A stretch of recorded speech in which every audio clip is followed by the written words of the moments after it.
It's definitely a hell of an experience. It's definitely a celebration moment. 20 years is a long time. The world's really different today than it was back then. We were recovering from the roaring 80s. 80s was action-packed. The police were trying to figure out the city. They got a hold on the city better than they had in the 70s, because I used to hear wild stories about the 70s. I was born in 73.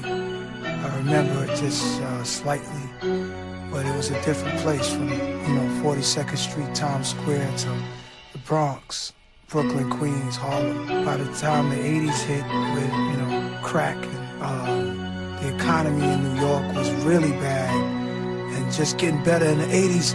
So they had this big, big boom of the influx of drugs, semi-automatic weapons, new kind of politicians. It's just they wiped out the mafia early 90s in New York. For the most part, the mafia's never wiped out. They pretty much, Mayor Giuliani had worked a number on John Gotti and changed a lot in the city. And the first black mayor, David Dinkins, I always say that my environment wrote that album. I was just an instrument in the middle. But the world I was living in, the environment, New York wrote the album, Queensbridge specifically. Rap music dictated to me, or told me if I want to be in rap, put together a real album. Well, Large Professor was the guy I knew. He was the one that was putting me in touch with all of those guys. They were friends of his already, because he was already in the game, man, saw us and everything, so they already had relationships. So when I told him, I said, yo, I really want to work with Q-Tip. You think he'll do it? He said, yo, Tip's a cool brother, man. I want to introduce y'all.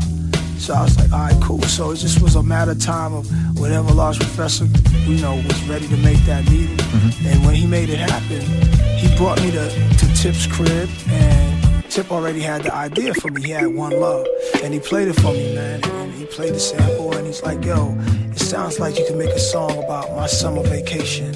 And I'm like, yeah, that's cool. And I'm listening to it, and then I take it home with me, and it's just not even a beat. It was I think he just did something with a cassette, and I brought it back with me, and I played it for my little bro, a couple of my friends, and to see if they would get it, because I got it, and they all love tribe music, so I got it, so they got it when I played it for them. They got it, and I started working on it immediately.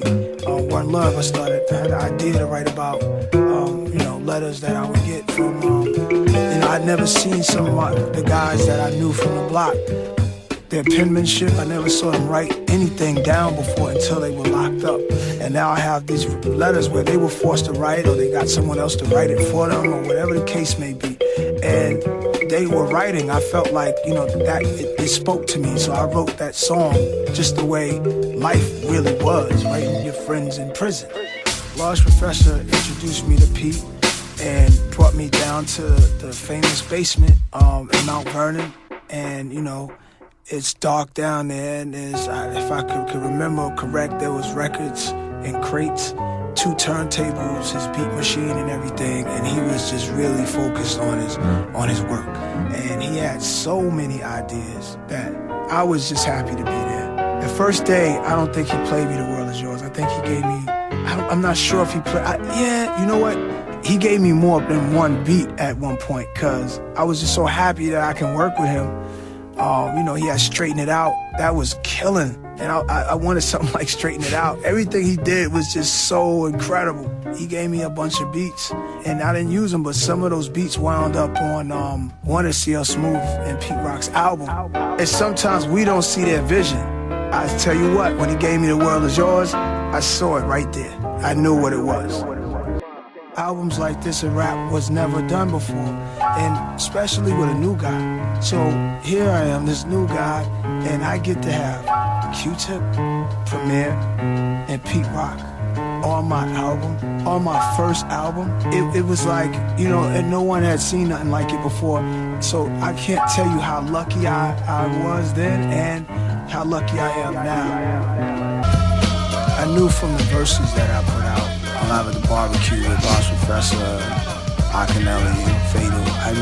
I saw the reaction from that. And then later back to the grill with Search, Chub Rock, and Tone. I saw the momentum.